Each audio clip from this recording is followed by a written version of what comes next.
Tell me about yourself is a very common interview question. In fact, it's a cast iron guarantee regardless of what sector you're applying for.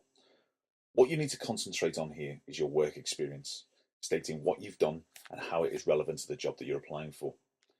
It's a broad question, but what the panel want to hear is what you've done, what skills you have that make you a good fit for this role.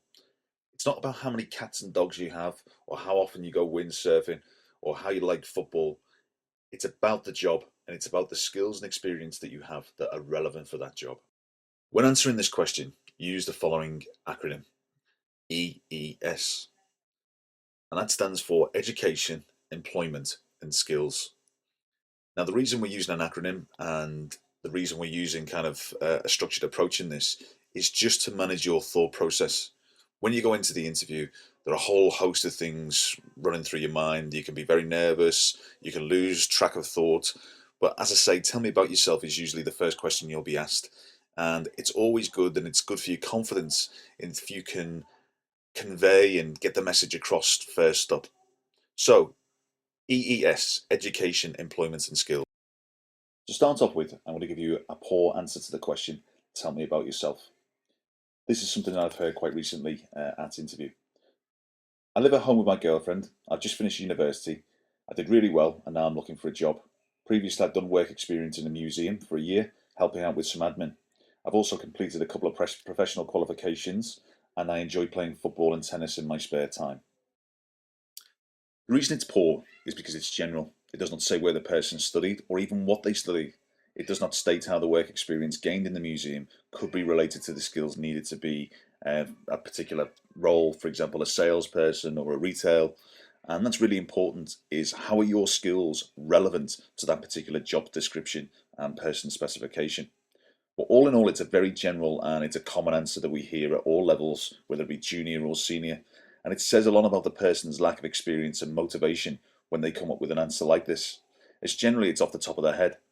If you don't know much about you, or you haven't done much, how is the interviewer supposed to know about you and your achievements and what you can do for them? It's very, very difficult. So the key thing here is relevance. Remember, relevance is key. Read the job description, read the person's specification, find out what that employer wants. So if that's a poor answer because it's general, what does a good answer sound like? A good answer to the question would sound something like this. During university, I studied business and IT, where I achieved a 2-1. In my final year, I studied marketing, international business, and strategy, where I received awards for achieving some of the highest grades in the university. While in university, I paid for my studies working part-time for a large mobile phone company. There I developed important skills such as working with customers in a fast-paced environment. My biggest strength is the ability to communicate. By this I mean listening effectively to the needs of customers to ensure they have the right product that will solve their problems. My second strength is my ability to sell and hit targets. I enjoy working under pressure and learning about new products and working towards measurable goals. During this experience, I have always achieved my targets and never lost a customer during the 3 years I worked there. This is something I am very proud of, which demonstrates my commitment to service, and this is why I feel with this experience, combined with my educational achievements, make me a very good fit for the position, and I'd be really excited to be a member of your team. So to evaluate this answer, and the reason why it was good, is because it uses EES. If you notice, the first part of the question talked about the education, which was university, 2-1, excellent awards in both marketing, business and strategy, achieving some of the highest grades in the university. So that person's talking about how they're a high achiever. The second part is the employment, which was working in a mobile phone company. And the third part was how working in that mobile phone company, having the skills were relevant to that particular employer. So for example, the first strength was the ability to communicate, listen effectively to the needs of customers, and then ensure they have the right product that solves their problems. The second point that they went on to talk about then, or the answer went on to talk about, was the ability to sell and hit targets, to work under pressure, and to learn new products and services, and working towards measurable goals.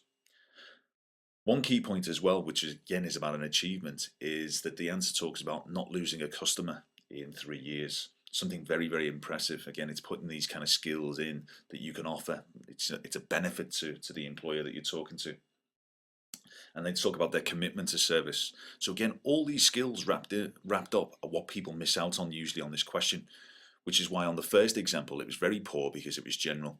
This is a good answer because it's specific and it uses EES, so education, employment, and skills. So in summary, if you're leaving university or if you're leaving school, you're looking to apply for an apprenticeship or you're looking to apply for your first kind of job, graduate scheme, whatever it may be, you will get asked the question, tell me about yourself. It's usually used as an icebreaker to understand and say a little bit more about you, but you need to use it effectively and you need to get the message across and communicate why you're the best person for the job. And it can really give you the confidence boost that you need and really calm you down if you can answer clearly and precisely. Don't waffle, don't talk about cats, dogs, what you do in your spare time. Concentrate on what you can do for the employer. And this is where you use EES. So what have you done in your educational life? What employment or work experience have you had? If you haven't had full-time employment, what experience have you done and what skills is the final point, is what skills have you learned that are relevant and applicable to the person who's sitting the opposite side of the table to you? What can you do for them? If you can do this, and if you can organize your thoughts, you will be in a far better position. So hopefully this short tutorial has given you a little bit more confidence and given you a little bit more structure on how to answer the question. All the very best in your future career, and please leave some feedback and let's see how you've done it in your interviews, and as I say, hopefully you'll get that job that you want.